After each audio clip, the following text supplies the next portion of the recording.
চীনের সবচেয়ে আধুনিক যুদ্ধবিমান হল চেংদু J-20 মাইটি ড্রাগন। এটি একটি পঞ্চম প্রজন্মের স্টেলথ ফাইটার জেট, যা সরাসরি প্রতিদ্বন্দ্বী মার্কিন যুক্তরাষ্ট্রের F-22 র্যাপটর এবং F-35 লাইটনিং II এর সাথে। 2011 সালে প্রথম উড্ডয়ন করে J-20 আর 2017 সালে এটি আনুষ্ঠানিকভাবে চীনের বিমান বাহিনীতে যোগ দেয়। এই জেটের সবচেয়ে বড় শক্তি হলো এর স্টেলথ প্রযুক্তি, যা রাডারকে সহজে ফাঁকি দিতে পারে। এছাড়া এতে আছে সুপার ক্রুজ ক্ষমতা, অর্থাৎ আফটার বার্নার ছাড়াই সুপারসনিক গতিতে দীর্ঘ সময় উঠতে পারে।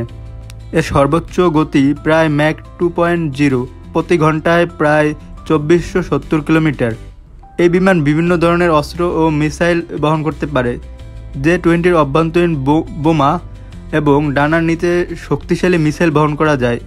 এগুলোর মধ্যে রয়েছে PL-10 স্বল্পপাল্লার আকাশ থেকে আকাশ আক্রমণের মিসাইল। এরপর রয়েছে PL-15 দীর্ঘ পাল্লার মিসাইল, অর্থাৎ 200 কিলোমিটারও বেশি দূর থেকে শত্রুর বিমানে আঘাত হানতে সক্ষম। এরপর রয়েছে PL-21 হাইপারসোনিক মিসাইল। এছাড়াও আছে KD-88 অর্থাৎ স্থল লক্ষ্যবস্তুতে আক্রমণের জন্য।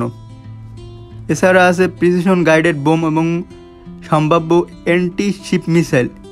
এসব আধুনিক প্রযুক্তি এবং মারণাস্ত্রের কারণে J-20কে বলা হয় এশিয়ার সবচেয়ে শক্তিশালী পঞ্চম প্রজন্মের ফাইটার জেট।